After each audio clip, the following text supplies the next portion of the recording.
Hey, I'm Shana Meyerson with YOGAthletica in Los Angeles, California, here to help you with Sirsasana A, which is your classic yoga headstand, and Sirsasana B, which is what we would consider to be a tripod. Each one has its benefits and its challenges, and that's really going to be the focus of today's video. If you want more technical instruction on how to do them, check out my headstand playlist, and in it you'll find a pike press video, as well as a 7-day journey into your headstand. Both will help you with the pike press I'm going to show you today, and I also have a whole bunch of other headstand tutorials within that playlist. So today is going to be basically an overview and also to help you decide which headstand is best for you. Let's start off with Sirsasana A. Sirsasana A, again, just going over the broad strokes today. You'll have to go to my other videos to get, they're linked here. They're linked in the cards and they're linked in the description in order to get the full details. But in essence, Sirsasana A is when you clasp your hands, not too tightly, and you make sort of a triangle with the cup of your hands. The pad of your thumb will touch the back of your head and your elbows will make approximately a 90-degree angle. Sirsasana A looks like this. My hands come down. My arms are in about 90 degrees. The back of my head touches my hands. I take my necklace out of my mouth.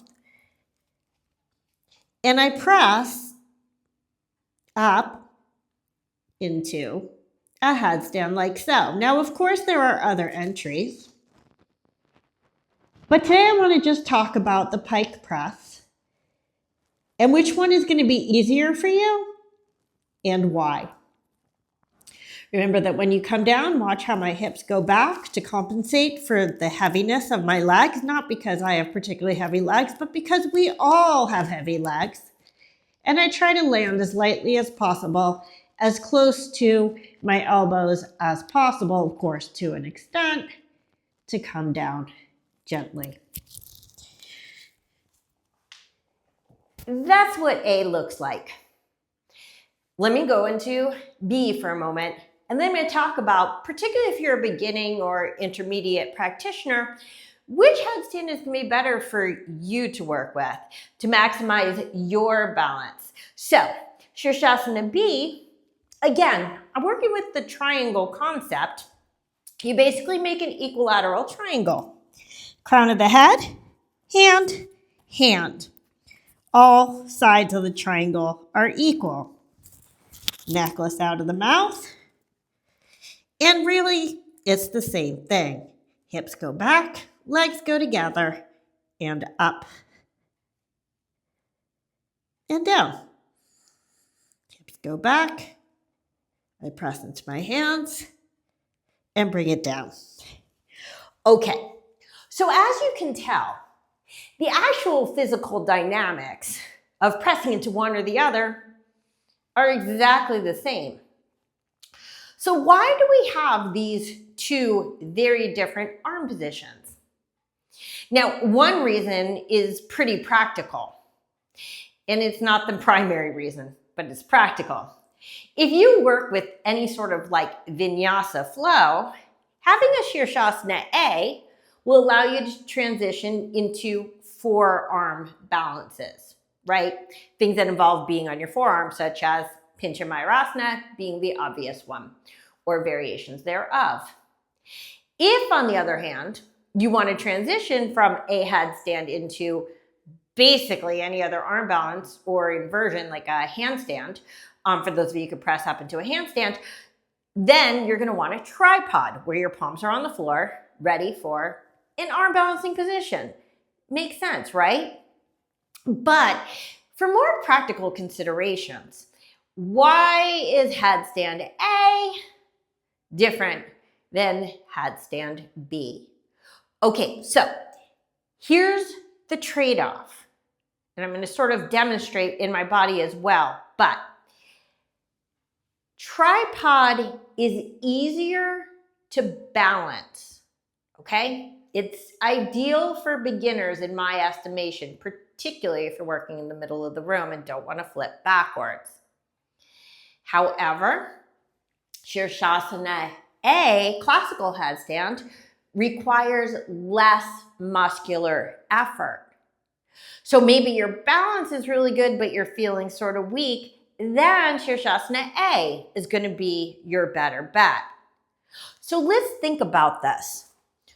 What creates the stability in a triangle, right? I'm creating a triangle, whether it's this way or this way, they're both triangular. And they're both more or less equidistant, head to one point, whether it's an elbow or a hand. So the key to balance is you have to have not just equal distance between the points, but equal weight, okay? This is where Sirsasana A gets a little bit difficult.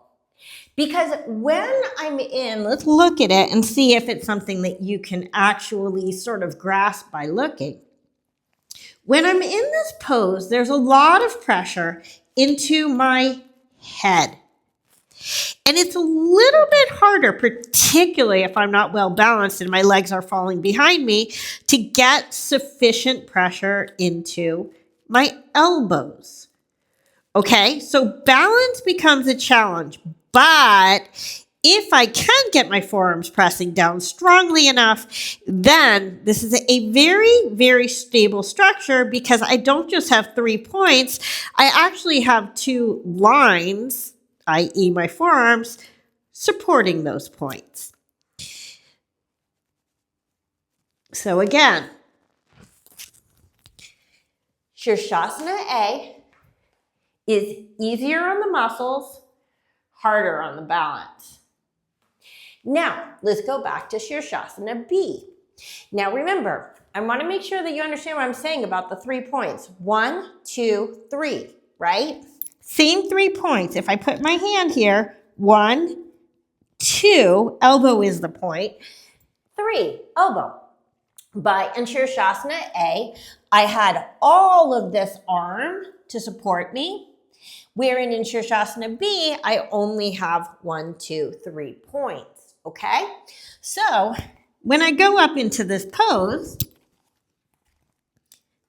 what happens is, first of all, remember how I said in the other pose, it's a little bit hard to keep weight in the balance for weight in the hands for some people because of balance issues? You won't have the problem most likely in this pose.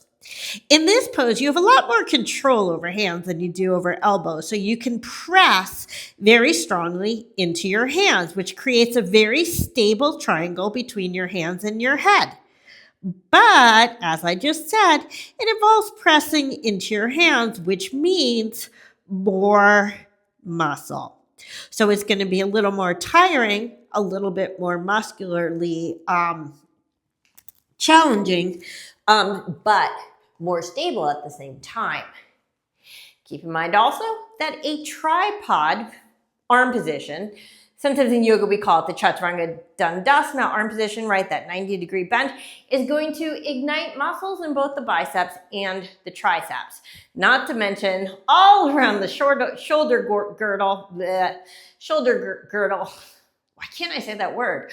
So that second version, right, Sirsasana B, again, the muscles are all sort of firing up, so it's going to be a little bit more challenging on that front. So I hope this helped you to sort of figure out in your headstand practice, A or B. Be sure to check out my whole headstand playlist, but especially the 7-day journey into headstand. It will get you into your headstand. Oh, and always be safe. If you're afraid you're gonna flip over, make sure there's a wall behind you. Nothing in yoga, literally nothing, is worth hurting yourself over or even risking hurting yourself over. I'm Shana Meyerson with YOGAthletica in Los Angeles, California. Happy headstanding.